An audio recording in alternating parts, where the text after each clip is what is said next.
AstraZeneca y es como que me pasó un camión por arriba. No, no me puedo reponer, no, terrible. Bueno, les decía, retomemos esto, que María Matilde Ollier, por ejemplo, es una de las historiadoras que propone una categoría para mirar el kirchnerismo desde una propuesta un poco irritativa que hacen Gervasoni y Perusotti en un trabajo que se llama Década Ganada. Y ahí trabajan una cantidad de autores muy diversos, y lo que propone María Matilde Ollier es hablar de una categoría que ella llama presidencias dominantes. Con lo cual, lo que propone es pensar en el kirchnerismo como etapas, pero dentro de una nueva vertiente hegemónica, es decir, el intento de una nueva hegemonía que vendría a superponerse a la hegemonía pretendida por el irigoyenismo a principio de siglo, la que continuó con el peronismo, y esta sería una que intentó bascular entre la vertiente peronista, pero con nuevos aditamentos propios de la década del 70 y del famoso trasvasamiento, que finalmente no operó como tal. Pero es muy interesante. A mí me parece que, por más que no lo discutamos en el final, si ustedes no eligen el tema, es bueno que lo discutamos acá en clase o que se los proponga, y yo les mando la clase grabada eh, con la parte política, por ejemplo, de María Matilde Ollier, la mirada de Luis Alberto Romero, que es, si ustedes quieren, una mirada más controversial respecto al kirchnerismo, y otras miradas que son un poco más concesivas, como la de perdón, ya lo trabajamos a Pucciarelli. Pucciarelli con Castellani también hablan de la disputa hegemónica, pero plantean disputa hegemónica entre el sector que intenta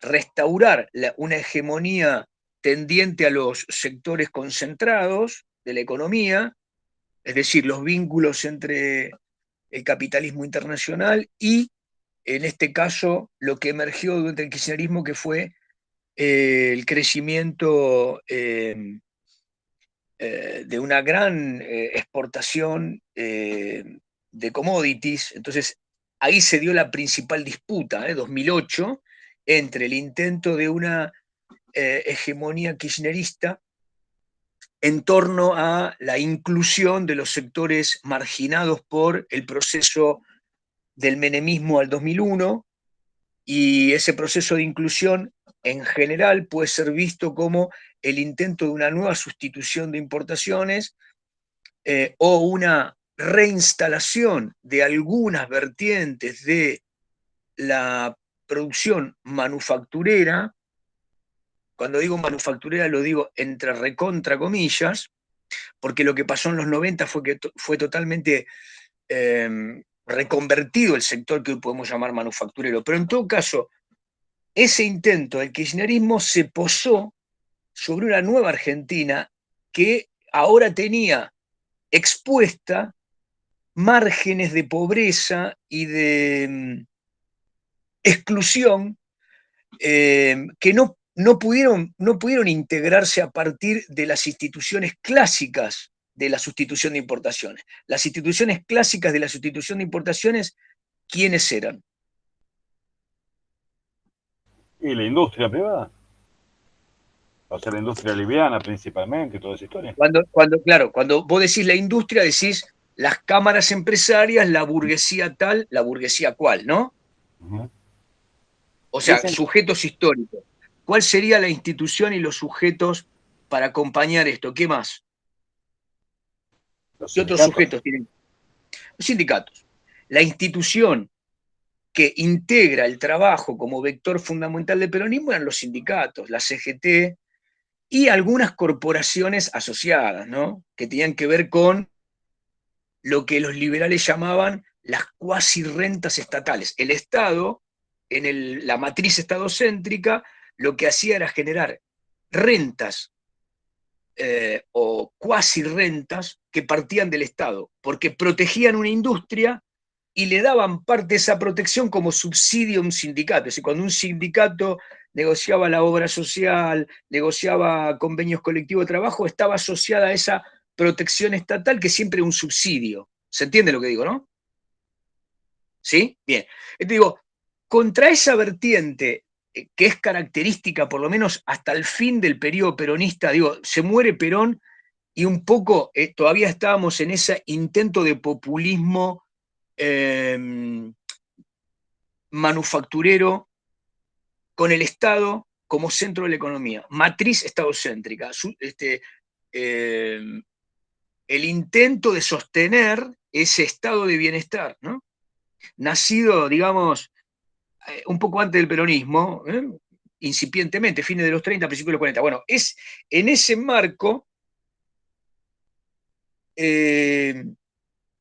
se da la vieja sustitución de importaciones.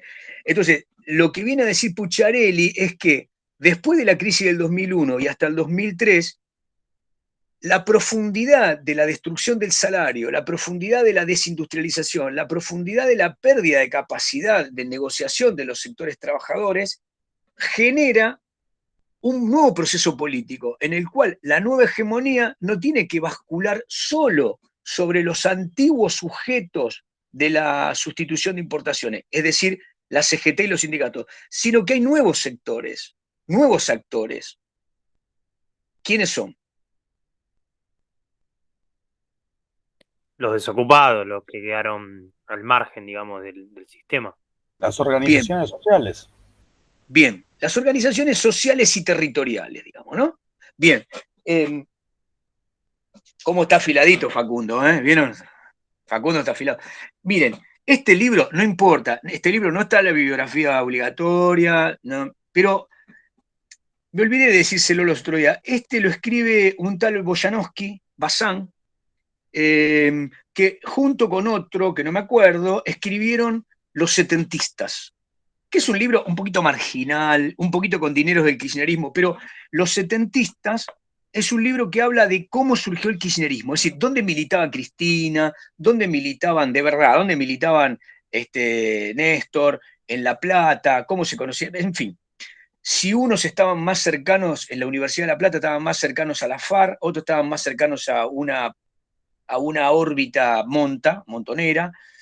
El jefe de Carlos Kirchner era Carlos Kunkel, que después fue diputado, que era abogado de militantes, ¿no? Bueno, entonces reconstruye la vida de esos setentistas y la verdad que lo que nos dice es, bueno, los setentistas kirchneristas, digamos, como épica es bastante lavada, digamos, no fueron artífices centrales de los 70, pero lo interesante es que lo que quedó del kirchnerismo es la estructura simbólica de la necesidad de proponer después del 2001 una reinstalación de la utopía setentista, que es otra cosa.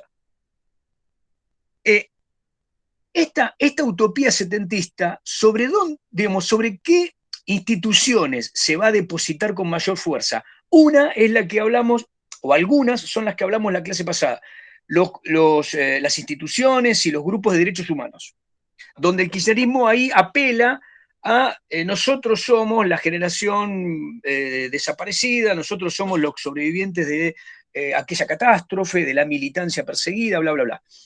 Ese es un sector nuevo que enarbola al kirchnerismo como nueva inclusión política e inclusión social.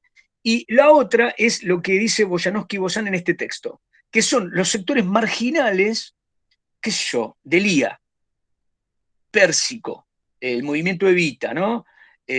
Alderete, la corriente eclesiástica combativa, que son algunos sectores desgajados del maoísmo, otros sectores cuasi peronistas. ¿Pero dónde surgen? Surgen a fines de los 90, mediados de los 90, en los lugares más castigados, en Matanza, en el conurbano, en las puebladas contra la privatización de las empresas estatales. Bueno, ese nuevo grupo que crece, que representa a los desempleados, a los marginados, a los mal llamados piqueteros. Esas organizaciones van a establecer un vínculo con el kirchnerismo que ya no va a ser el mismo vínculo que existía desde los 90. En los 90 salen a la calle, cortan la calle, generan puebladas, luchan contra el poder, pidiéndole subsidios al poder, ¿no? Entonces, bueno, están los planes. Dualde sería un poco el momento de subsidios del Estado hacia estos sectores. Pero esos sectores crecen y van a obtener una representación política contra los sindicatos, más allá de la iglesia, más allá de la CGT, y el kirchnerismo le abre las puertas, sobre todo Kirchner, hace una mesa con esos sectores y les da lugares en el poder. Es decir, funda una alianza con sectores territoriales que va a hacer del peronismo una masa, un continente más heteróclito. Ya no es la columna vertebral la CGT. Ahora hay otros sectores que demandan y proponen otras salidas. Y además de eso, Kirchner propone, por lo menos antes del 2007, la famosa transversalidad, que es tener colectoras que se acercan a su vertiente política desde espacios que antes eran antiperonistas. Ellos, Sabatella, que era un excomunista, y entonces desde Morón tiene un pequeño partido y es una colectora, sectores del radicalismo que se hacen radicales K, el mismo Cobos, por ejemplo, que va a ser vicepresidente de Cristina en la segunda presidencia del periodo. Entonces, ese nuevo movimiento es una nueva hegemonía, pero no tiene el mismo carácter que la hegemonía peronista, digamos, ¿no? Del propio Juan Domingo. Se recrea sobre nuevos pliegues simbólicos y políticos, y resulta muy interesante. A mí me parece que para tener una mirada no binaria, una mirada estructural económica, hace falta por ahí debatir estas etapas, leer sobre esas etapas y leer de la manera más desapasionada que se pueda qué estaba discutiendo el kirchnerismo hasta 2007 y qué es lo que empieza a pasar en el 2008 cuando hay una plus renta del campo. Es decir, ¿cuál es esta revuelta fiscal? Porque ahí lo que aparece es el intento del poder central, de Kirchner, desde el Tesoro, desde la caja, de obtener una renta fiscal excesivamente alta para tener un dominio sobre las provincias y para tener un dominio sobre los sectores donde se ejercía un poder local. Por ejemplo, esta idea del kirchnerismo, gobernadores y llevar obra pública directamente a los municipios, ¿no? Eso es llamativamente nuevo en el andamiaje político, pero claramente es un populismo o es un hiperpresidencialismo de carácter dominante. Esto es lo que dice María Matilde Ollier, ¿no? Yo lo separaría un poco de lo que dice Ruquier, ¿se acuerdan del peronismo? Porque Ruquier habla del kirchnerismo como una etapa del peronismo, pero a mí me gusta este capítulo de María Matilde Ollier. Bien, me fui demasiado. ¿Preguntas? No, ¿Insultos? no, una pregunta te hago, y no sé, por ahí uno está influido, ¿no? Por la cercanía con esto. Esto que vos decías, digamos, estos sectores como el radicalismo con Cobos o Sabatella que se empiezan a acercar al peronismo, o al kirchnerismo, mejor dicho. Yo en su Sí. momento lo viví o lo leí como una especie de pérdida de identidad, de acercarse, lisa y llanamente, al poder, o sea, personajes acercándose al poder. Por ahí la lectura es muy simplista y existe todo un trasfondo ideológico que se me escapa, pero... De acercarse, a ver, extendé un poquito más la explicación, extendela un poquito más. Claro, a ver, sabemos que no es la primera vez que se producen alianzas que van y que vienen, la política lo estuvimos estudiando todo el año. Pero cuando todos estos, vos fíjate que los kirchneristas como que pasaron por etapas de enorme popularidad y de ala caída.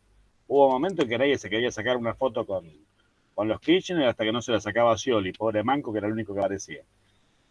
Y yo tenía la sensación que en los momentos de mayor éxito político de los kirchneristas, muchos tipos se acercaban de distintos partidos, pero no como vertiente partidaria, sino a título personal acercándose al poder, ¿me entendés?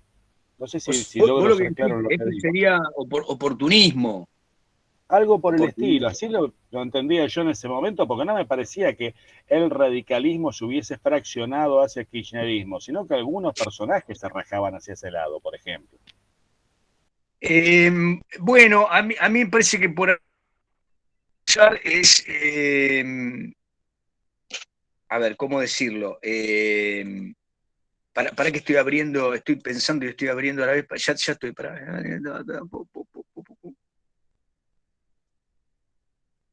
Para que abro otra. Bien. Yo lo pensaría desde este lugar. A ver, la democracia argentina, digamos, ¿se acuerdan? La explicación inicial era, esperen que presento, así se ve más claro esto.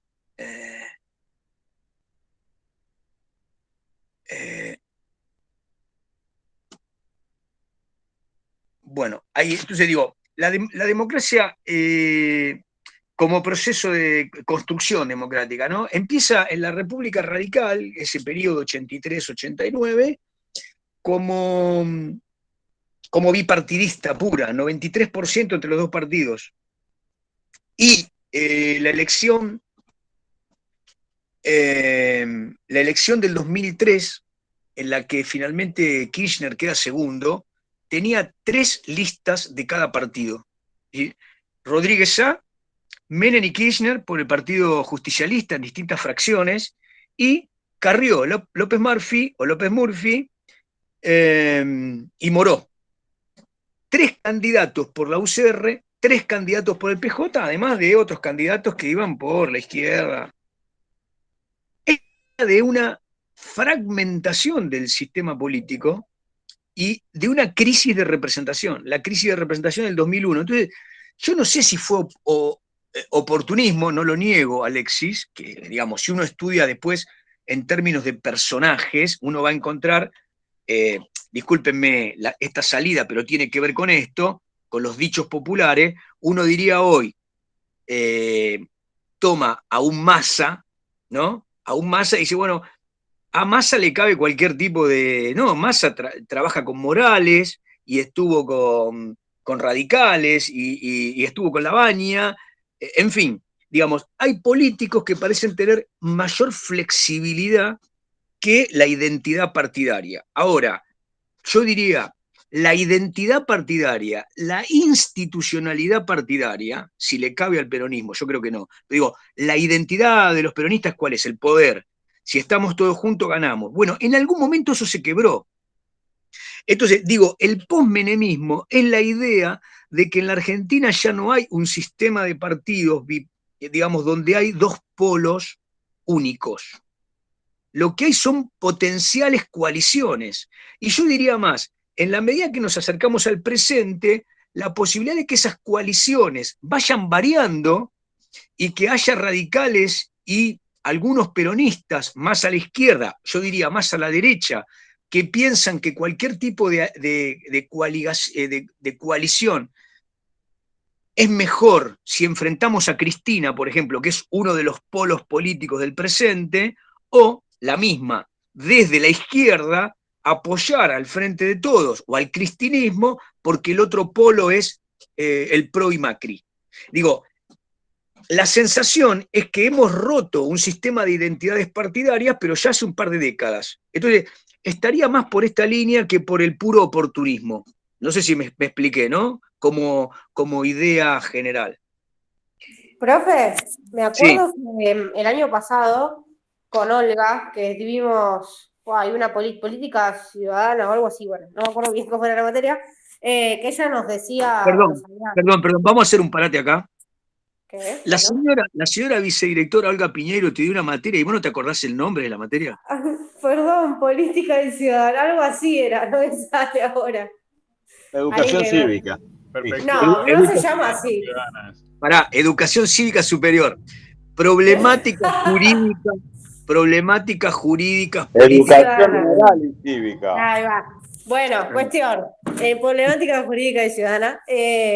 Nos había dicho que, digamos, una vez que, no sé si tiene que ver con esto que está diciendo, pero bueno, una vez que asume Menem, como que hay ese quiebre de lo que se entiende el partido político, ¿sí? Por lo que hablaba usted el otro día, de lo que quizás un político puede decir y después lo que hace, como esa contradicción, no sé si me explico. Entonces, como que hay un quiebre, bueno, de eso hablábamos el año pasado, hay un quiebre de representación del partido político en sí, y ahí empieza un poco lo que es la división del partido. No estoy hablando únicamente del peronismo, sino de esta identificación del partido político. Pará, Leila, dale un poquito más de espesor, dale un poquito más de espesor, que te ayuden tus compañeros. Yo les propongo un capítulo, ustedes van a leer Quiroga, pero yo en la bibliografía también les propongo un capítulo que lo escribe, si no me equivoco, Novaro y Palermo, sobre menemismo, que es muy interesante porque es muy, diría, de filosofía política. ¿Qué es lo que, esto que dijiste está muy bueno, ¿qué introduce Menem en el escenario, en la política, en la realpolitik, en el sistema político argentino? Introduce algo que genera realmente... ¿Cómo? ¿El personalismo? El chorulismo. Vamos por parte. Vamos por parte. Nosotros a principio de año dijimos que la categoría de unanimismo nacional, que sería el formato irigoyenista y después peronista y ahora kirchnerista, tiene como base de sustento la jefatura. Una jefatura fuerte basada en, yo diría, el carisma. Digamos, hablando de Weber, no se basa en la tradición, se basa en el carisma. Ahora, ese carisma no está basado en cualquier órbita simbólica, sino que bascula o constela en el peronismo, que es más que una forma de jefatura. Me estoy refiriendo a lo emocional, cierto aspecto performativo, ¿no?, de la clase obrera y la defensa de los débiles. Es decir, ahí hay una matriz emocional muy fuerte, cuasi religiosa, sobre la que uno podría pensar el personalismo particular. Menem operó sobre eso. Menem se presentó como un populista clásico, ¿no? Digamos, el primer discurso menemista es la de un populista clásico, hablando de salariazo, de la revolución productiva, mostrándose como un hombre llano, cercano al pueblo, en fin. Ahora, ¿qué es lo que introduce Menem después, no? Profe, perdón, a Leila, ¿no? A ver si yo interpreto lo que quiere decir. Creo que lo que pasa con Menem es que asume desde un lugar peronista, nacional, popular, etcétera, y después tiene medidas liberales, neoliberales, ¿no? Entonces genera como esta contradicción o esta dualidad que siempre pone como un poco en disputa el peronismo, bueno, el PJ, esto de que creo que Leila se refería a eso cuando dice que dicen una cosa y después hacen otra. ¿No, Ley? No sé. Sí, quedó claro que ella dice eso. Pero escúchenme una cosa. Sí, era algo así, sí. Bien, no lo pero puedo poner Leila, en palabras, pero sí. Sí. Tratemos de darle un continente un poquito más esencial, más académico a esto. El menemismo vació de contenido a la política. Es decir, la política es negociación, la política es una construcción. El menemismo vacía de contenido esa negociación, porque lo que coloca en el lugar de la negociación, del proceso de producción política, de la atención, de la lucha, de la negociación, lo que propone ahí es un decisionismo radical. Es decir, Menem es, dentro de la política argentina, creo que en todo el periodo que estudiamos, el hombre más inescrupuloso en el momento de ejercer el poder. Es decir, no se detiene ante opciones que podrían ser de carácter romántico, es decir, la pobreza, que para los peronistas podía ser un límite, o la destrucción de empleo. Ustedes piensen que Menem en su segundo gobierno logró tener la tasa de desocupación. No fue un logro. Llegó a una tasa de desocupación cercana a los 2 dígitos. Es decir, de cada 10 trabajadores de la PEA, de la población económicamente activa, 2 estaban desocupados. Y a Menem le parecía que esto era un efecto no deseado, un resultado no querido, pero lo asumía de la reforma necesaria. Entonces, digo, ese vaciamiento del campo de lo político, donde la palabra pierde sentido, donde el discurso pierde sentido, donde el programa pierde sentido, empieza a convertirse en una especie de voluntarismo hiperpresidencialista, ¿no? Menem empieza a ser un representante, diría, de un carácter casi único. No hay otro presidente de ese carácter, porque las reformas que llevó a cabo, dicen todos los historiadores económicos, son los más radicales que se ven en la historia del capitalismo. Es decir, la Argentina entra en los libros de historia como la economía que en menos tiempo privatizó los sectores más estratégicos. Por ejemplo, el petróleo. No ocurrió casi en ninguna otra latitud, ¿no? Es decir, el Estado, un Estado que era muy estatista, productor y gestor de servicios, casi de todos, rutas, agua, ferrocarriles, servicio, correo, petróleo, todo eso lo privatiza en poco tiempo y con métodos muy poco transparentes.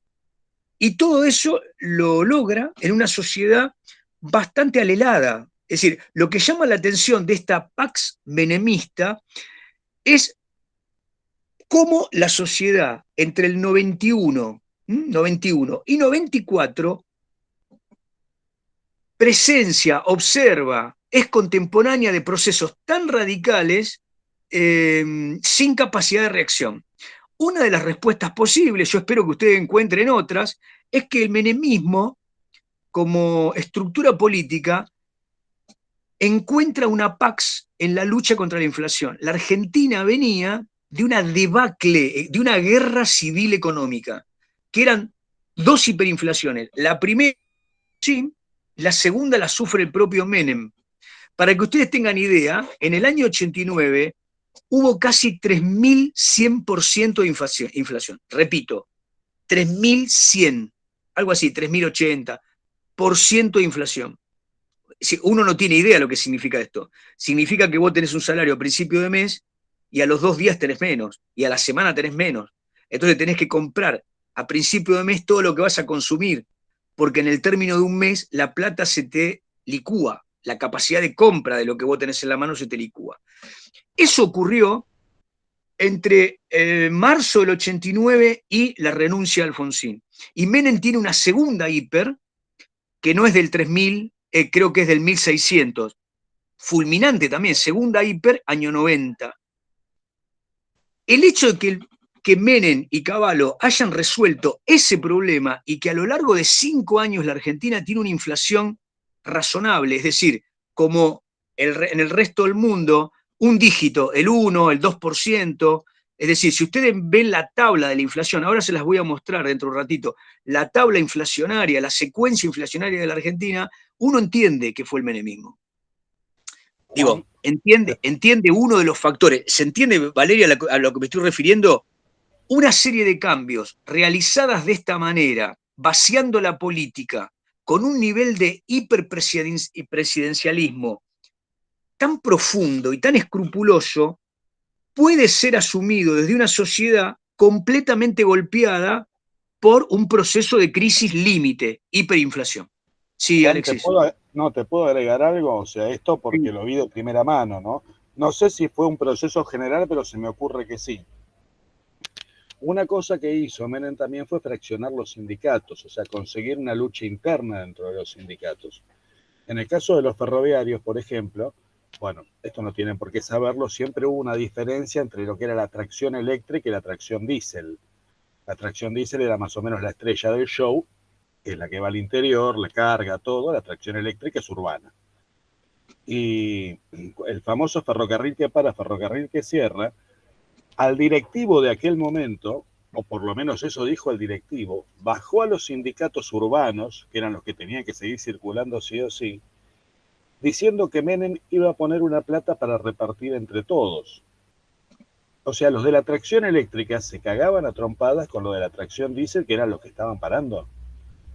Y estos seguían laburando, nosotros, yo no estaba todavía, pero nosotros seguíamos laburando en la promesa de que iban a recibir una guita que en la práctica nunca recibieron y por eso se termina cayendo el directivo aquel famoso, Weber, qué sé yo. Pero, o sea, consiguió una fractura buscando buscando fisuras que ya existían dentro de los sindicatos, metía cuñas para fracturarlos. Sí.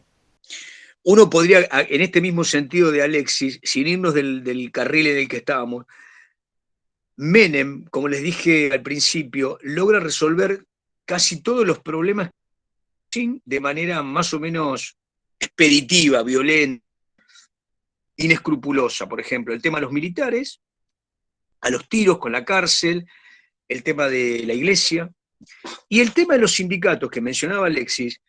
Cuando se hacen las leyes, las famosas leyes de privatización, que son escandalosas en el Senado, creo, a lo mejor ustedes lo leyeron y si no, googleen, la famosa ley, creo que fue de gas, de la privatización del gas, donde votó un cafetero.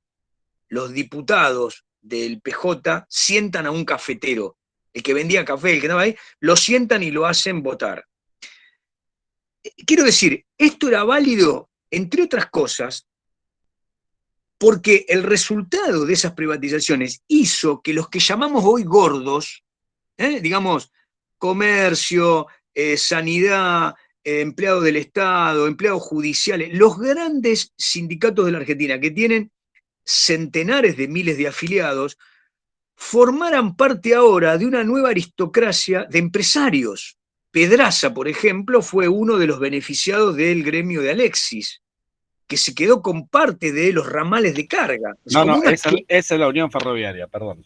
Bueno, está bien, ponele, está bien, son primos hermanos, Alexis, tampoco vamos a ser...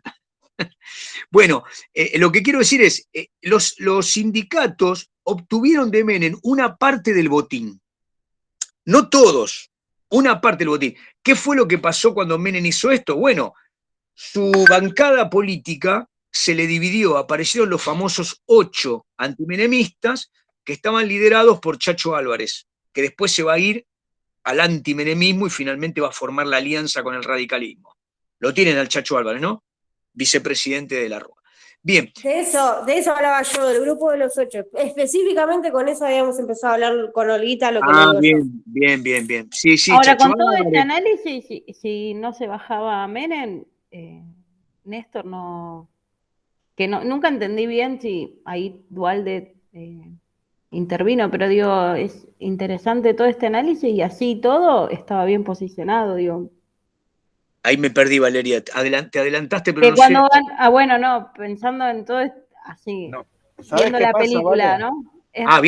Viendo la película, uno podría decir, a ver si te sigo, uno podría decir, el menemismo se vino a convertir en un peronismo que unía a los sectores liberales del poder concentrado empresario, que realizó reformas pedidas por el establishment, pedidas por el Banco Mundial, por el Fondo Monetario, por los sectores concentrados de la industria del campo, y que obtuvo una alianza con el sector liberal de la Unión de Centro Democrático, que era la de Alzogaray.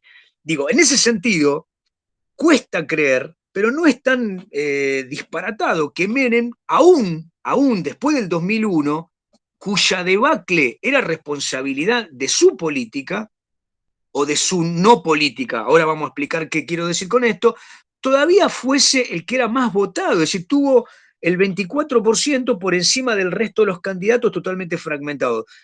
Entonces, en ese sentido, uno puede decir, el menemismo vino a constituirse desde el peronismo en una nueva construcción llamativa, pero muy exitosa desde el punto de vista de la realpolitik. Cuando digo exitosa, ¿a qué me refiero? No es que esté valorando positivamente lo que acabo de decir que era inescrupuloso.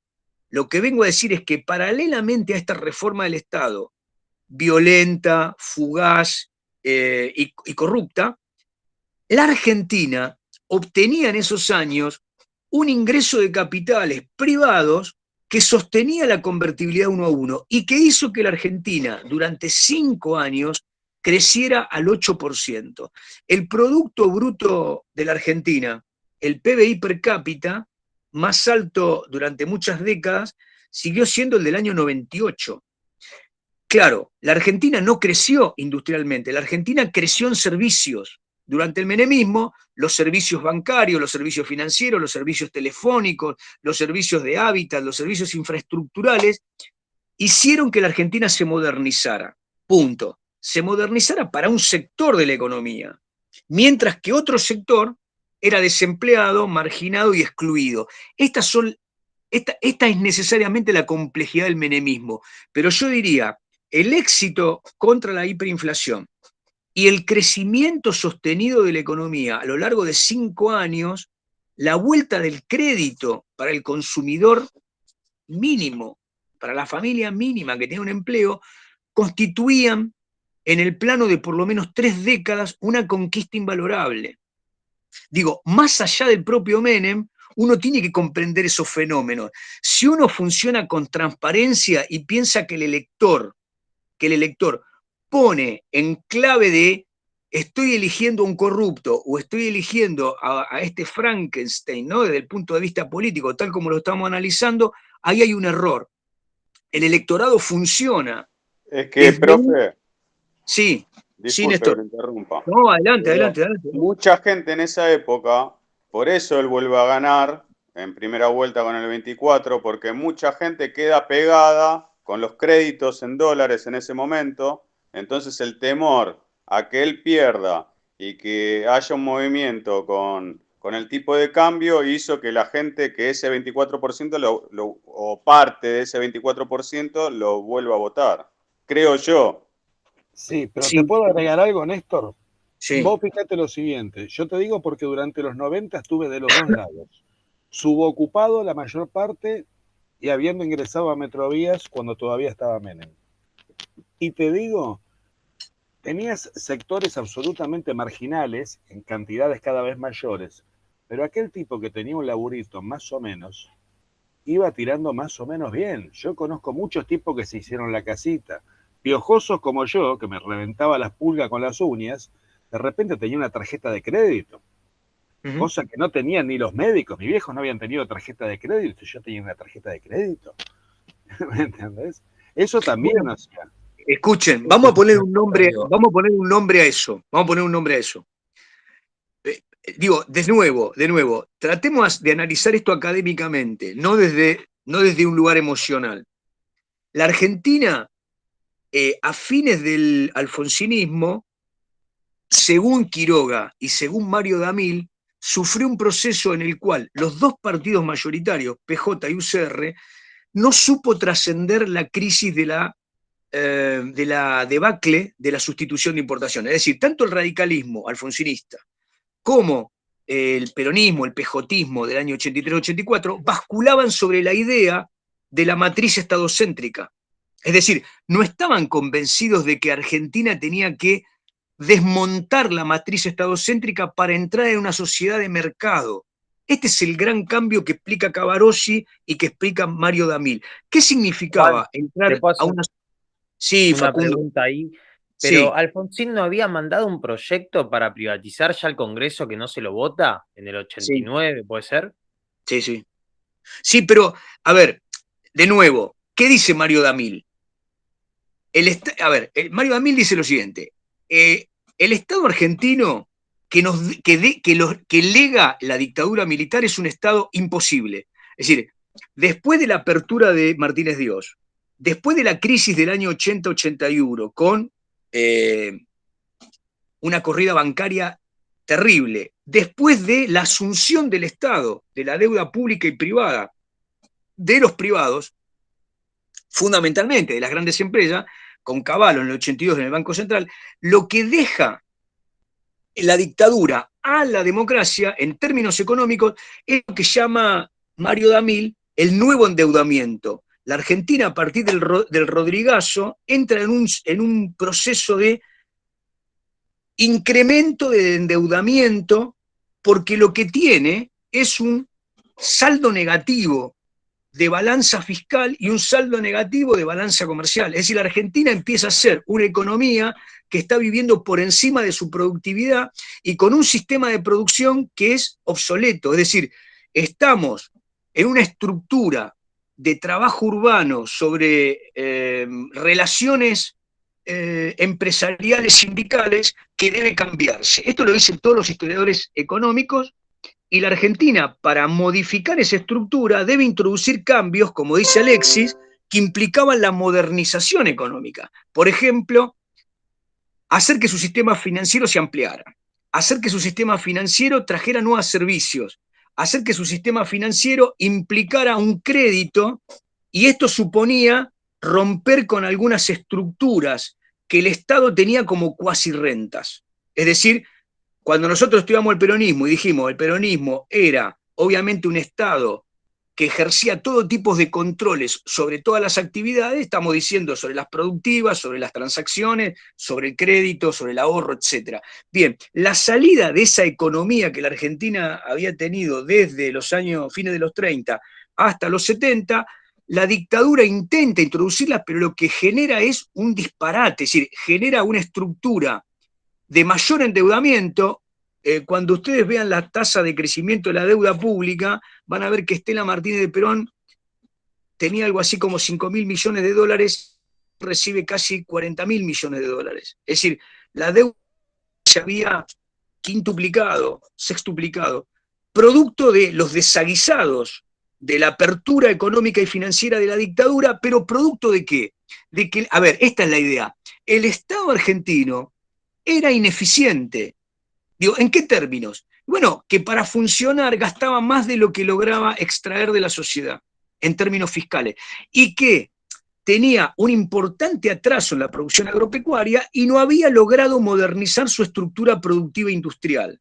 Cuestiones que para los años 70, 80 tenían a la dictadura como principal obstáculo. La dictadura vino en un periodo obviamente categórico. Entonces, lo que dice Mario Damil es, el alfonsinismo es el periodo en el cual lo mejor del peronismo, le pongo comillas, lo mejor, es decir, el peronismo con la social, con el social cristianismo de los renovadores, Cafiero y sus muchachos, y el alfonsinismo, un intento de la socialdemocracia a la francesa, no entienden, no hacen un acuerdo para modificar el Estado argentino en términos progresistas. ¿Eso qué hubiese sido? Hubiese sido privatizar o hacer acuerdo con empresas que le otorgaran a la Argentina rentas sobre, por ejemplo, algunos servicios que son nacionales, por ejemplo, las rutas aéreas, sin generar el estropicio que generó Menem. Lo que dice Mario Damil es, no se ponen de acuerdo, y cuando Alfonsín manda algunas leyes, por ejemplo, para hacer la privatización de aerolíneas con SAS, el peronismo las obtura.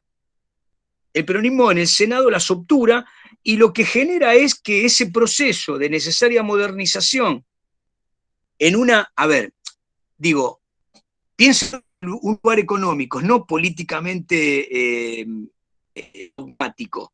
La privatización en términos de la salida de mercado es necesaria para un Estado ineficiente. Es decir, si el Estado no puede gestionar Aerolíneas Argentinas, que perdía millones de dólares por mes, tiene que hacerlo con una empresa en términos mixtos. Bueno, ¿cómo lo hizo Argentina? De la peor manera. No logró hacerlo con el alfonsinismo y el Partido Renovador, con Cafiero. Cuando Cafiero pierde la elección con Menem, la elección interna, lo que queda del peronismo menemista le obtura todas las reformas a Alfonsín hasta que Alfonsín renuncia. ¿Qué hace Menem después? Privatiza todo de la peor manera. Cuando digo de la peor manera significa rápidamente sobre empresas que no son elegidas. No viene SAS de Suecia, vienen los españoles y los italianos, y vienen con una actitud bastante prepotente. Como en algunos periódicos de la época se hablaba de la recolonización española, porque la mayor cantidad de capitales sobre empresas argentinas fue española. Sí, Alexis. No, vos sabés que, a ver, no te voy a hablar de lo que fueron los contratos de gas y los contratos de teléfono y de luz, porque la verdad que no los he leído. Pero sí leí, por ejemplo, cuando habían hecho la privatización de una línea de carga, tuve acceso a cuando me hacía el sindicalista en mi juventud, y vos sabés que cuando lo leías el contrato, a priori, no parecía tan malo, o sea, ese contrato, porque fijaba 5 años que tenía que recibir la empresa privada del subsidio determinado para reemplazo justamente de unidades extractivas, de infraestructura, vías y todo lo que vos quieras. Después de los 5 años, no me acuerdo si dejaba 2, 3, 4 años en stand-by, que ni recibía ni ponía, y después empezaba a pagar un canon la empresa al Estado. O sea, que en la vida real nunca se terminaba completando porque aparentemente el Estado pagaba los subsidios en parte, entonces eso generaba unas obligaciones que después las empresas discutían, y en la vida real nunca se llegó al canon famoso y siempre se siguió subsidiando. Pero el contrato, ese contrato, cuando vos lo leías, no parecía tan ilógico en el contexto de vías de carga que se estaban cayendo a pedazos. En otros sectores habrá sido obviamente mucho más obsceno el asunto. Ahora, vos que sos ferroviario, Alexis, ¿por qué el Estado seguía subsidiando la pérdida de los ferrocarriles, siendo que ya no le pertenecían al Estado, ya estaba privatizado? No, ¿Qué era siempre le pertenecieron. Lo que se privatizó fue el gerenciamiento. Los ferrocarriles siempre, todavía hoy, los privados, Metrovías, siguen siendo del Estado. Los sueldos nuestros los paga el Estado, no los paga Metrovías, por ejemplo. Sí, en realidad es una concesión, ¿no?, sobre el servicio. Escuchen, a mí la clase de hoy me preocupaba, es que finalmente llegamos a este tema, que es el tema económico. Ustedes recuerden que a principio de año habíamos hecho esa periodización que Ferrer periodiza igual que Damil, en donde el año 75, que es un epifenómeno del año 73, la crisis del petróleo, genera en la Argentina, hasta por lo menos el 2001, una crisis de endeudamiento. Es decir, ¿cuál es la matriz? Es decir, ¿cuáles son las grandes líneas de la economía argentina? Bueno, un régimen de altísima inflación con un régimen de alto endeudamiento, que lo que genera justamente es un proceso inflacionario, y una desindustrialización que, de hecho, también fragmenta el escenario de la PEA, de los trabajadores, de la población económicamente activa. Entonces, lo que vemos al interior de la sociedad es un aumento, en términos de lo socioeconómico, de la exclusión, de la precarización, de la pobreza y la indigencia. Son los coeficientes que crecen desde Alfonsín, aceleradamente, pasando por el menemismo y por el resto de partidos. Más allá de los intentos o de los voluntarismos de cada uno de los gobiernos, más allá de los periodos de bonanza, lo que queda en la Argentina es una pobreza estructural y una indigencia que bascula en términos de el valor de los commodities y de algunas alzas o bajas que pueda tener la relación entre las divisas y la moneda nacional. Y esto ha sido de una gran inestabilidad. Para seguir esto, que es bastante árido en términos de historia económica, yo les propuse Damil, ¿no? Entonces, yo no tengo pasado, no tengo digitalizado. En este esquema que ustedes están viendo en pantalla está lo político, aunque hay elementos. Recuerden que la segunda pantalla que estoy mostrando ahora sería la del kirchnerismo, ¿no? Pero en términos generales me gustaría, para que quede el proceso económico general claro, que Mario Damil al todo el periodo lo llama la economía y la política económica, del 75 hasta el 2001, del viejo al nuevo endeudamiento. Este es el elemento central del desfase de la economía argentina. La economía argentina, a la salida de la dictadura, un poquito antes de la llegada de todas las proceso de endeudamiento general, que en muchos casos es en moneda extranjera y en otros casos es una deuda interna, que no es reconocida, pero que igual es una deuda. Pero lo que está significando es que el funcionamiento, las relaciones entre el funcionamiento del Estado, la sociedad y el mercado son tensiones permanentemente de suma cero. Y que el Estado ha tenido que financiarse con alta emisión, generando una pérdida de capacidad de compra del salario o de la moneda, hasta vaciar la moneda de contenido y, producto de las corridas bancarias, tener que generar nuevos planes y nuevos signos monetarios, hasta el proceso de haber planteado la lisa y llana dolarización, que fue una de las posibilidades a la salida del menemismo cuando las crisis ya amenazaban nuevamente nuestro sistema, ¿no? Entonces, ¿cómo divide Damil este periodo, ¿no?, económico entre el 75 y 2001? Bueno, la economía que surge en el proceso de reorganización nacional o la dictadura, ahí hay una reforma financiera y una apertura, ¿no? Hay endeudamiento y hay crisis. Uno diría que, como les dije la vez pasada, la dictadura por primera vez presenta en la Argentina militares que rompen con la aversión que tenían a los liberales y le entregan durante 5 años la economía a un liberal bastante puro, Martínez Dios, y después hay otro que lo suplanta al tiempo, que es Roberto Alemán, que pertenecen a la escuela más apertura de la Argentina, ¿no? Entonces, lo que va a generar ese proceso, para decirlo sencillamente, la idea de los militares era, para terminar con el estatismo y para terminar con el populismo, y obviamente con lo que ellos llamaban subversión ideológica, terminar con las cuasi rentas estatales, es decir, terminar con los empresarios subsidiados o protegidos por el Estado, los sindicatos que tenían funciones de cuasi rentas, por ejemplo, los abogados laboralistas, por ejemplo, cercanos a los intereses del Estado y a los intereses de los trabajadores, y finalmente disciplinar a los trabajadores y terminar con la organización de los trabajadores que podía tener sobre la renta de los empresarios una acción de merma. Esta es la idea fundamental, son los principios políticos, los objetivos que se trazan Martínez Dios junto con Videla y su staff. Es decir, hay que derrotar políticamente a la subversión. Esto significa que para derrotarla no solo tenemos que perseguirlos, desaparecerlos y legalizar sus organizaciones, sino que también tenemos que desmontar el aparato económico desde el cual surgieron.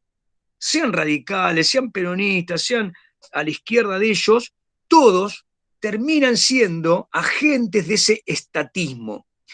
¿Cuál era la manera de romper esa cuasi renta? Para Alfonsín y sus adláteres, la mejor manera era de terminar con la inflación, y acá un punto, la inflación desde el punto de vista conceptual es una puja distributiva, es decir, la inflación como fenómeno es la pérdida de capacidad de la moneda, pero se basa fundamentalmente en la capacidad que tiene el Estado, deudas, y en la capacidad que tienen aquellos que tienen sus tenencias en valores, en bienes, no en circulante, de incrementar su poder, es decir, de incrementar su renta. Vuelvo sobre esto. Si yo todo lo que tengo lo tengo en bienes que se valorizan en divisas, poco me importa la inflación. Los bienes sostienen el valor de lo que tengo. Cuando hablamos de inflación, los que son perjudicados, los que en realidad tienen que correr, como decía Perón, por la escalera, el precio de los productos que va por el ascensor, es el trabajador. La inflación es un proceso de licuación del trabajo, del valor del trabajo, del salario. Ahora, para romper con este proceso, los liberales de la dictadura estimaban que la mejor manera era terminar con la inercia. A ver, ¿cómo decir esto? En todo proceso económico de puja distributiva está instalada la especulación para guarecerse de los resultados futuros de la inercia inflacionaria. Es decir, si yo soy empresario o comerciante o trabajador, voy a tratar de tener estrategias para hacer que mi dinero rinda, como decía yo, puedo comprar a principio de mes lo que voy a consumir el resto del mes, o si soy empresario, voy a aumentar el precio del valor final antes de que el proceso se produzca, proceso de inflación. Por lo tanto, eso se llama inercia inflacionaria. Los militares decían que la mejor manera de terminar con esto era por un shock externo, es decir, abrir la economía lo máximo que se pudiera y permitir que todos los productos extranjeros entraran en la comercialización argentina, de manera tal que empezaron a esta promoción, la competencia perfecta, ¿no? Y había publicidades donde mostraban que una silla argentina, alguien se sentaba y se caía, ¿no? Y la silla del extranjero. Entonces, digo, la idea de la destrucción del empresario ineficaz o ineficiente por vías del ingreso de la producción externa. Esto como idea de shock antiinflacionario y como idea de modernización de aquellos que tienen capacidad para introducir nueva tecnología estaba bastante bien. El problema es que en la Argentina de los años 75, 76, cuando empieza la dictadura, este proceso desencadenó la desindustrialización más violenta que tuvo el proceso argentino. Es decir, rápidamente, las industrias de Argentina perdieron 20, 30, 40, y en algunos casos prácticamente la industria quedó reducida a cero. Por ejemplo, el plástico, el caucho, buena parte de la industria textil quedó reducida prácticamente a la memoria, ¿no?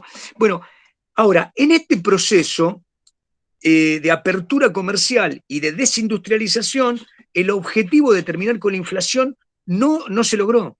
La Argentina va a seguir con altos niveles de inflación, tanto es así que la dictadura entrega a Alfonsín el gobierno. El año 82 hemos tenido 300 o 400%. Fíjense lo que les estoy diciendo, ¿no? Para que ustedes tengan idea. Realizamos porque tenemos una inflación del 50. Bueno, estamos hablando de inflaciones de 300% anual. Bien, el periodo estos son los principios los que yo les acabo de decir. ¿Qué pasó desde el punto de vista de la desestructuración financiera? ¿Qué pensaba Martínez Dios respecto del funcionamiento de la economía en términos financieros? Bueno, quería desregular todos los límites que tenía el mercado financiero argentino, y en ese sentido hizo algunas cosas que van a ser letales para la economía argentina. Una de ellas es que los residentes en Argentina pudieran tener tenencias en dólares fuera del país y pudieran ser contabilizadas, es decir, la legalización de lo que hoy llamamos fugas, ¿no? Es decir, esas tenencias en el exterior fueron abiertas por Martínez Dios. Y, digamos, estas políticas que se llevaron del 76, para el año 79 ya empiezan a generar una crisis financiera. Del 79 al 80, lo que tenemos es, de esta apertura ya, una crisis, porque entre otras cosas, también Martínez Dios había permitido a los bancos una libre competencia en tasas a los plazos fijos. Con lo cual, claro, estaban las tasas altas, ¿no? De acá.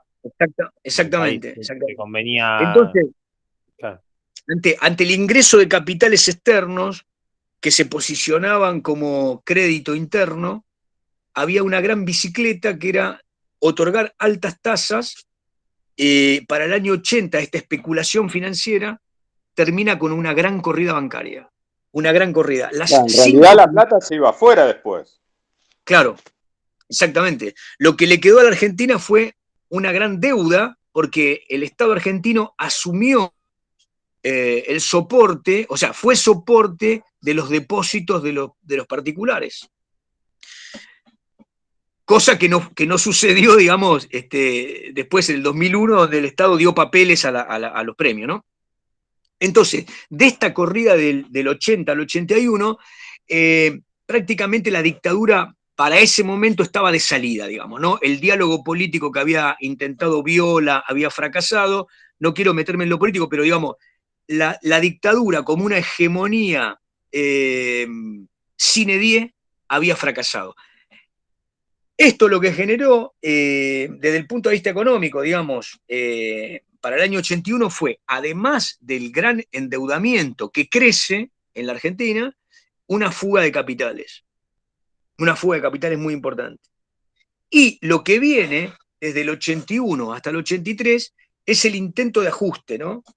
Y lo que va a haber es un ajuste caótico. Ustedes tengan en cuenta que este ajuste, además, se tuvo que llevar a cabo en el proceso político más complejo de la dictadura, que fue el siguiente. Videla, que fue el militar, digamos, el instituto de primus inter pares, el presidente dentro de la Junta, hace que Videla termine el segundo periodo y que lo suceda Viola. Viola no era favorable a la continuidad de la dictadura, sino que había empezado el diálogo con la multipartidaria y tenía como intención introducir a algunos peronistas para producir una salida. Se hablaba de un proceso cívico-militar. El intento era de generar alguna posibilidad de que, como siempre habían querido los militares, hubiese un gobierno de civiles y militares con los jefes de las tres armas dentro del gabinete, en forma permanente, como ministros plenipotenciarios plenos y permanentes. Pero además querían crear un partido político encabezado por un civil, pero con los principios militares. Ese partido estaba encabezado con el apoyo de varias entidades del campo, Carvap entre ellas, y el que intentaba llevarlo a cabo era Jorge Aguado. Bien, esto va a fracasar porque obviamente con la crisis lo que hace Galtieri, que era el general, digamos, mimado por la Escuela de las Américas, por Estados Unidos, es darle un golpe a Viola cuando se enferma, sacarlo del poder, un golpe dentro del golpe, y finalmente Galtieri entiende que el momento que vive la dictadura desde el punto de vista económico solamente puede ser saldado con un gran shock emocional, patriótico, que es la salida a Malvinas, ¿no? Esto es lo que dice Quiroga, lo que dice Cavarossi, casi todos los autores plantean esta hipótesis. No obstante, la Argentina tenía entre sus hipótesis de conflicto la posibilidad de algún hecho que pusiera sobre el territorio el debate de lo que las Naciones Unidas ya había proclamado como derechos de la Argentina, ¿no? sobre las islas.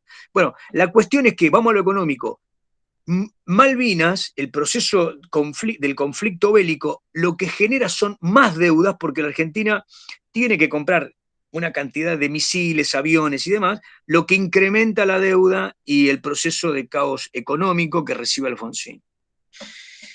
Digo, para ponerlo de nuevo en contexto económico, Alfonsín recibe una deuda externa que al principio de la dictadura era más bien un servicio que llevaban a cabo los petrodólares, es decir, había una afluencia de los centros capitalistas y financieros mundiales que querían prestar, porque había gran liquidez en el mercado financiero mundial. Pero a la salida de la dictadura, año 83-84, para todas las economías latinoamericanas, con la baja de los precios de los commodities, los problemas de proteccionismo en las economías centrales y el incremento de las tasas de interés, esas deudas en dólares se van a convertir en el principal problema latinoamericano. Es decir, Alfonsín recibe una deuda impagable y entonces, lo digo rápido antes que se canse porque ya quedaron pocos, Alfonsín va a llevar a cabo 3 planes económicos. Es decir, el primero es un plan gradualista, ¿no? Que intenta bajar la inflación y fracasa estrepitosamente. A ver, para que ustedes entiendan, ¿qué le pasaba a Alfonsín? Alfonsín tenía que seguir haciendo funcionar un Estado que era un Estado con casi el 400% de inflación, con una inercia del 400% de inflación, con una gran crisis de la industria, con una gran crisis externa. La Argentina exportaba cada vez menos, y entonces lo que intenta en ese año 84 es un plan que se llama gradualista, es decir, tratar de bajar la inercia inflacionaria y negociar la deuda con el resto de los países americanos. Ese plan fracasa estrepitosamente. Bueno, el año 85 es el año de la crisis económica de Alfonsín, y Alfonsín lleva a cabo 2 planes económicos más. Uno, el más importante, en el 86, cambia la moneda. Aparece el Austral. Es un plan de shock antiinflacionario. El Austral nace valiendo $0,80 y se congelan los salarios, se congelan las tarifas de la energía. Hay un acuerdo con empresarios, pero la inercia inflacionaria continúa y estoy siendo lo más sintético que puedo. Para el año 87, fines de 87, el plan está acabado, el plan Austral, y nace un nuevo plan liderado por Rodolfo Terraño con los llamados capitanes de industria. Es decir, Amalita de Fortabat, Pérez Companc, Ratazzi, Macri, etcétera, etcétera. Las principales 7 u 8 empresas de la Argentina acompañan al gobierno en un plan que se llamó Plan Primavera. También era un plan nuevamente antiinflacionario que trataba de estabilizar las variables de la economía argentina. Bien, a ver, voy a tratar de explicarlo fácil. ¿Qué es lo que ocurre a partir del año 88? A partir del año 88 había 2 vertientes del peronismo, ¿no? El peronismo populista de Menem, que colectó lo peor que había en el peronismo, es decir, los sectores marginales de la derecha fascista, sectores cuando digo muy marginales, eran muy marginales, ¿no? Y el aparato partidario estaba dominado por Antonio Cafiero en la provincia de Buenos Aires. Estaba con De la Sota, estaba con Manzano, estaba con los sectores del peronismo que eran más moderados y que negociaban con el alfonsinismo. Bien, en el año 88 van a internas, la primera vez que el sindicalismo peronismo también, profe. ¿Cómo? El sindicalismo también cumple un rol importante. Sí, sí, ni hablar. Vos te referís a los paros, ¿no? A los trotsyonismos. Sí, sí, sí. Sí, sí. Pero no, yo me refería a esto, a las expectativas de los empresarios. Cuando en el 88 Menem le gana la interna a Cafiero, todas las expectativas de regularizar la negociación empresaria, económica desde el Estado empieza a perderse, ¿no? Y, digamos, el discurso, no quiero cargar las tintas sobre esto, pero digo, ustedes después lo van a analizar. El discurso de Menem, una vez que es electo, es violentamente antidemocrático y anti-alfonsinista. Parece claramente un discurso lanzado para terminar con el gobierno y así lo hace. Es decir, lo que hace Menem a partir de que es electo es plantear que cuando él retome las riendas y cuando asuma va a haber un salariazo y revolución productiva. Lo hace decir a Cavallo en Estados Unidos que el dólar tendría que estar un poco más alto, con lo cual las expectativas de devaluación crecen. Y lo que va a pasar en la Argentina es lo siguiente: como la crisis inflacionaria recrudece, hay un golpe de mercado. ¿Cómo sería para explicar si es un golpe de mercado? Las principales empresas del país tenían en sus carteras, además de moneda, en buena medida papeles de la deuda. Es decir, esas empresas habían comprado papeles de la deuda argentina. Por lo tanto, lo que les interesaba a esas empresas era que negociar de la mejor manera la salida de la Argentina de esta deuda, y Alfonsín no era en este caso la persona con la que querían negociar. Por lo tanto, a fines del 88, principio del 89, lo que empiezan a hacer todas las empresas es a comprar dólares en el mercado. Profe, ahí lo de la famosa frase del ministro, ¿cómo era? Pugliese, ¿puede ser? Pugliese. Sí, les hablé con el corazón. Sí. Entonces, las empresas que tienen a creencias del Estado, lo que hacen es comprar dólares y aceleran la salida de Alfonsín. Es decir, al comprar dólares se produce una devaluación y una crisis fenomenal. La inflación empieza a escalar y pasa de un régimen de alta inflación del 300, 400, 500% anual, pasa a lo que pasó. 3.500, perdón, les dije 3.080% en un año, que es difícil de calcular, ¿no?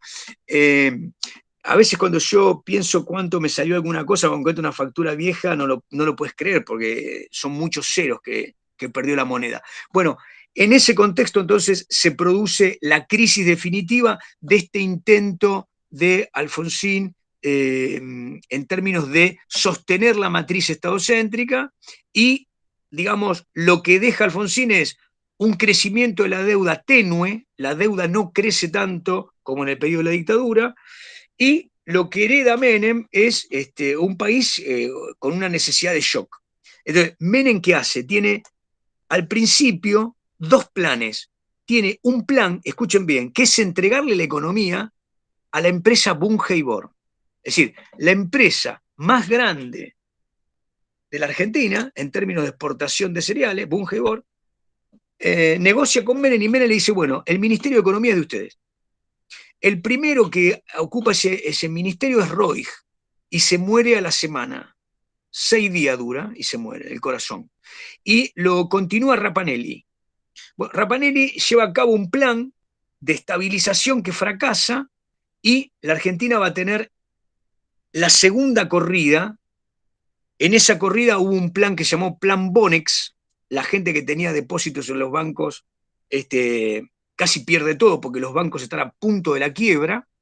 El ministro de Economía de Menem era Herman González, que era el contador que él tenía en La Rioja.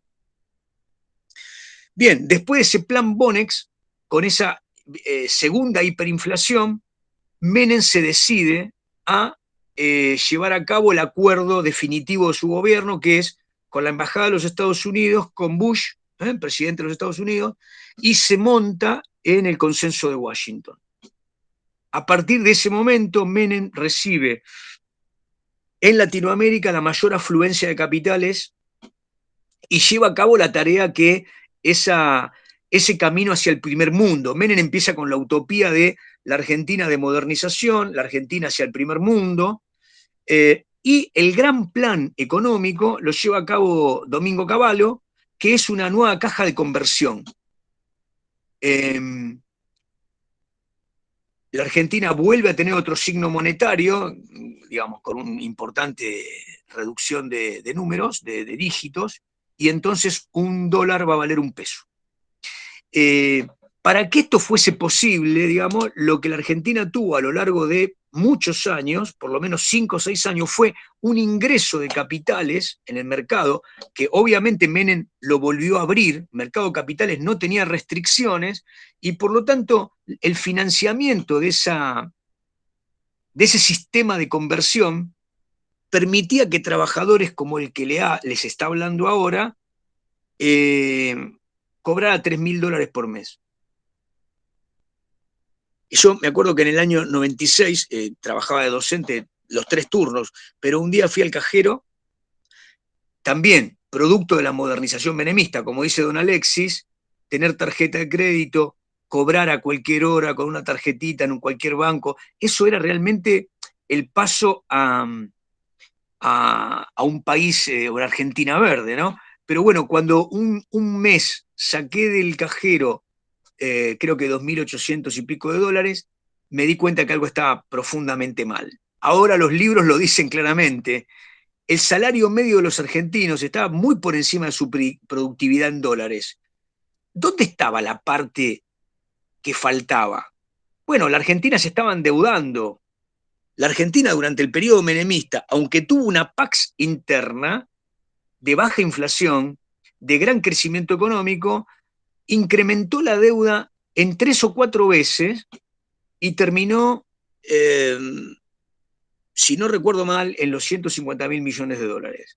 Es decir, ese saldo de la convertibilidad no solamente generó ese nivel de deuda, sino que además produjo lo que les decía al principio, es decir, una gran exclusión por desocupación, el cierre de una gran cantidad de empleos asociados a las empresas privatizadas y la pérdida de empleos en la industria manufacturera por el proceso de apertura económica. El menemismo vino a continuar y a mejorar el proceso abierto por la dictadura en términos económicos. En términos económicos.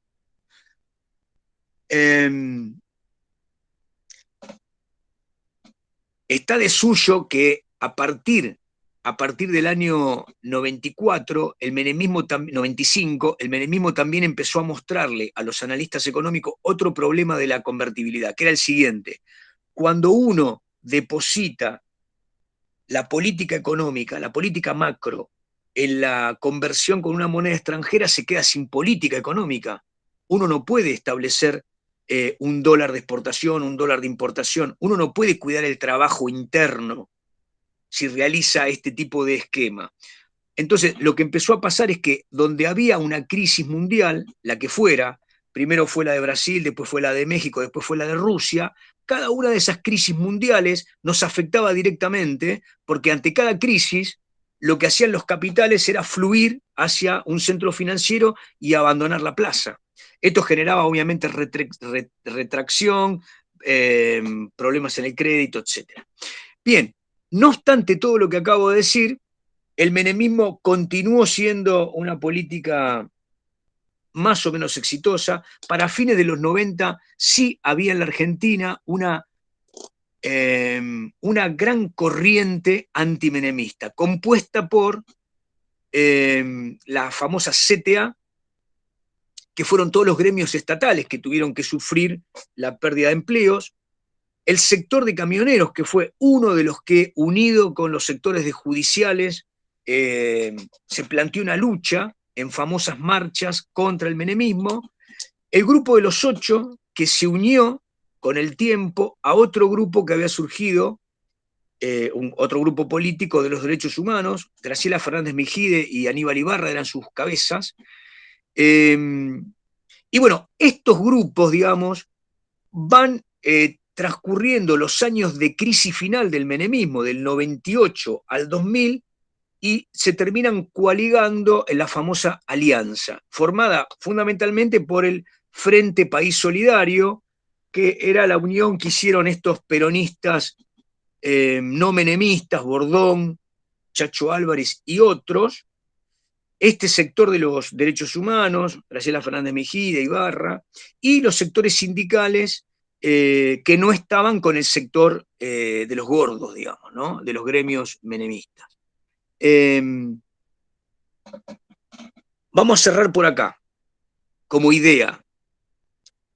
¿Cuál fue, desde el punto de vista económico, el problema de la convertibilidad? La mayor cantidad de historiadores de la economía que yo leí dicen lo siguiente: la caja de conversión era un buen shock para terminar con la inercia inflacionaria, pero como política permanente, durante tantos años, trajo más problemas que soluciones a la economía.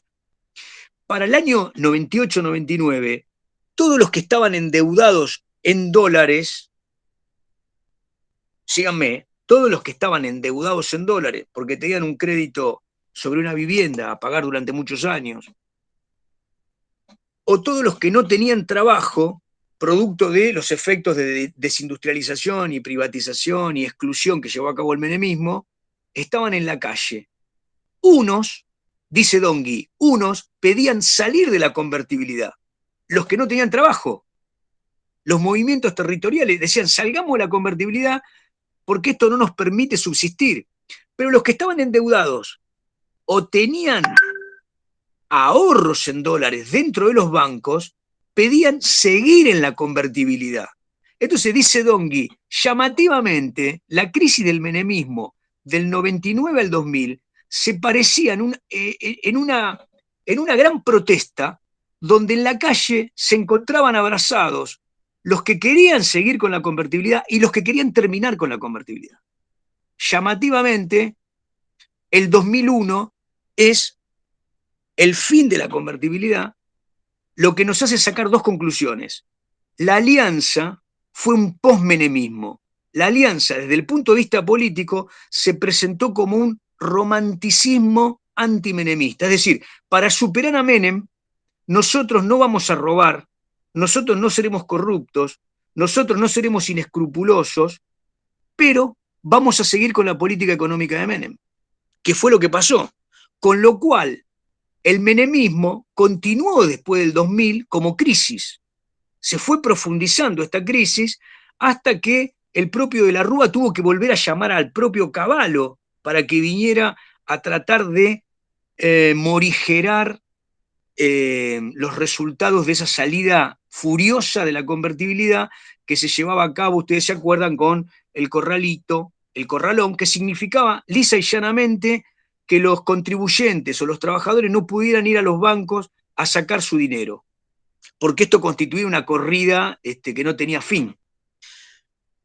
Bien, para terminar hoy, el 2001, dicho desde el punto de vista económico, es ni más ni menos que el estallido de ese proceso inflacionario que había empezado con la dictadura y que fue administrado de distintas maneras y que no dio como más resultado que una explosión que dejó como resultado en el 2001 una crisis de representación sin parangón. Es decir, todos los partidos se fragmentaron, como vimos, en tres: Partido Justicialista, el Radical y los demás sectores.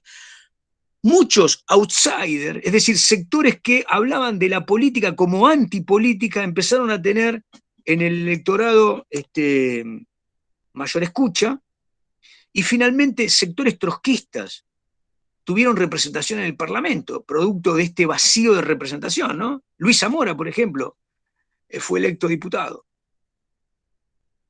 Desde el punto de vista económico, lo que va a quedar de todo este proceso de administración neoliberal del menemismo, de modernización, es un gran endeudamiento, una gran exclusión, una gran desocupación y con esto sí termino, lo que viene es cómo compensar a todos los que fueron dañados por ese proceso. Entonces, el Estado va a... Sí. Perdón, dijo una frase recién cuando dijo la convertibilidad fue el shock, algo de la inflación, no entendí lo que dijo ahí. Algo claro, así dijo. La convertibilidad fue un programa de shock antiinflacionario. Eso, ¿qué significaría eso? Vos venís con una inercia inflacionaria, ¿no? La inercia inflacionaria, ¿qué implica? Que vos perdés la capacidad de compra de tu salario. Suponete que vos cobrás 100 lucas hoy y la inflación fuese 400% anual. Dividila 12. Hacela fácil. O sea, tenés casi el 20%, el 15% de inflación mensual. O sea que cuando vos cobrás 100, a final del mes tenés 85. ¿Me seguís? ¿Qué tratás de hacer vos para conservar el valor? O comprás bienes que vas a consumir, y si te sobra plata porque vos no gastás todo lo que ganás, comprás algo que retenga el valor de tu salario. En la Argentina, ese valor de compensación para sostener la capacidad de compra de tu salario, de antes de la dictadura había sido el dólar. Por lo tanto, la economía argentina se empieza a dolarizar en la medida que la dictadura abre el sistema financiero y todo el mundo compra dólares. En la dictadura, en los años 76 en adelante, todo el mundo compra dólar en esta especulación. Entiende que la tasa de interés es una forma, pero cuando la tasa no es positiva, compra dólares y especula con que el dólar, escuchen, cuando el argentino especula para que el dólar crezca, lo que está diciendo es que está especulando para que el peso caiga, porque si el dólar sube, lo que está pasando es que la capacidad de compra de tu plata pierde. ¿Entienden esto, no? Bueno, en este sistema que empezó a ser bimonetario, los argentinos nos acostumbramos. Disculpe, ¿le puedo hacer una pregunta? ¿Cómo, Jorge? No, digo, puede ser también que una de las causas haya sido también que las tasas de interés bancarias cada vez fueron más altas, lo que dirigía ese ahorro a ese tipo de actividad que no genera justamente actividad económica.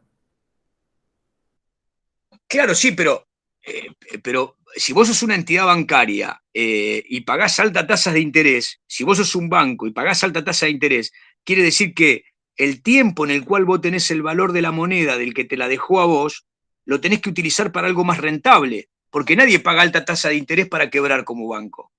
¿Entienden? Entonces digo, lo que pasó durante ese periodo donde se pagaban alta tasa de interés es que la Argentina, al estar tan abierta, podía entregar tasas altas adentro, convertir esa plata y sacarla afuera, porque lo que pasaba es que entraban capitales fácilmente. Entonces, en esa bicicleta, entre lo que entraba, lo que pagaba alta tasa de interés y después se iba, bueno, el resultado de eso fue una alta deuda en dólares para la Argentina, ¿no? Yo lo decía desde el mercado interno, receso. Ajá, sí. Bueno, entre otras cosas, eso sería un proceso de acumulación capitalista financiera. Cuando el proceso de rentabilidad de los productores pasa a un sistema financiero y no al productivo, lo que está claro que empezamos a tener un aparato que produce menos bienes, menos servicios y que tiene menos trabajo. Eso está claro, ¿no? Es decir, una economía más bien parasitaria e improductiva. Bueno, paro lo que le estaba diciendo a Leila. Si lo que fracasó fue ese shock de convertibilidad, la alianza fue un antimenemismo romántico que decía, nosotros nos robamos, pero continuó con la convertibilidad. Eso estalla en el 2001. Lo que queda de ahí para adelante lo vemos mañana, pero sería la recuperación del Estado como centro de la economía nuevamente. El kirchnerismo viene a ser un formato de recuperación, ¿se entiende, no? De recuperación del Estado, no completo, pero un intento de estatalización de esos procesos que habían quedado como producto del menemismo. Bueno, gente, sé que la clase fue muy árida, les agradezco la escucha y bueno. No, igual es un tema creo que interesante y que a veces uno no le termina de quedar claro todas las variables que hay porque es mucha teoría económica y mucha historia económica y bueno, y a veces, nada, cuesta un poco esa parte. Sí. Profe, ¿puedo decir algo? Que Sí. yo lo que entendí cuando usted habló sobre el shock de la convertibilidad es que, digamos, estaba bien utilizado para salvar las papas del momento, pero como una política económica a largo plazo no resultó. Exactamente. Ahora, el problema es cómo salir de la convertibilidad cuando vos tenés gente que ya tiene trazado un horizonte a largo plazo, un deudor en dólares. Vos pensá, y con esto termino, yo estaba por comprar una casa en el año 98. Valía $120.000. Estuve a punto de comprarla. Claro, el plan era pagar a 15 años. Si a mí alguien me garantizaba que a 15 años el peso iba a valer $1, bueno, era cuestión de trabajar más. Los que yo finalmente no me metí porque como sé algo de economía dije, no, esto va a explotar. Digo, había demasiadas variables para darte cuenta que iba a explotar. Por ejemplo, yo no podía cobrar como trabajador del Estado, siendo maestro o siendo profesor, $3.000 mensuales. Eso era un disparatado, aunque a mí me convenía, digamos, ¿no? Pero yo veía que los que trabajaban arduamente en una pyme no ganaban ni un tercio, ganaban $1.000. Entonces digo, acá algo está mal. Un país no puede funcionar desde ese lugar. El Estado me está dando demasiado a mí por impericia, por mal funcionamiento. Muy bien. Si yo hubiese comprado la casa en el 98, 3 años después, esos $120.000 se iban a multiplicar por 4. Porque el dólar pasó, el peso pasó de 1-1 a 4-1. La gente que paseó por la calle gritando y golpeando los bancos porque tenía un crédito hipotecario, pagó 4 veces su casa. 4 veces.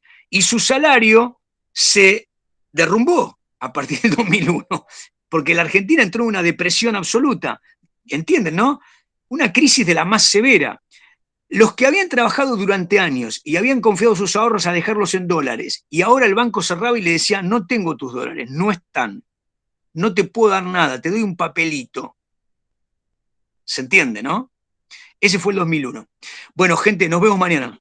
Profe, perdón. Chao, profe. Está el documental de Pino Solana, Memorias del Saqueo, que explica muy bien todo esto de los 90 que decía al principio. Sí. Hay un problema, escuchen, hay un problema con Pino. Yo vi todos los documentales de Pino.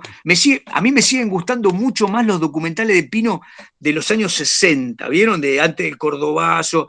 Me parece que la grabación con Perón me parece de lo mejor que tiene el cine documental argentino. Ahora, Pino, en cuanto empieza a ser ya el fin del menemismo, le empieza a dar a sus documentales una cosa un poco romántica que suena a viejo. se va por la teoría económica y empieza a añorar una economía peronista y peronista que no es posible, ¿entienden? Porque, digamos, la modernización del mercado mundial hace que por más que nosotros querramos, no podemos vivir en una estructura económica porque, bueno, no le podemos vender ni comprar nada a nadie. Ahí me parece que Pino adolece un poco de teoría económica, pero de cualquier manera, los documentales son valiosísimos, Facundo, sí, me parece muy recomendable. Explica esto que vos decías al principio de los recursos energéticos del país. Creo que dice que ningún país en el mundo, salvo por una guerra, perdió la soberanía energética, y Argentina sí, cuando lo privatizó. Por supuesto, sí, es una locura. Bueno, gente, gracias por la atención. Nos vemos mañana. Chao, profe, gracias. Chau, chau. Buenas noches.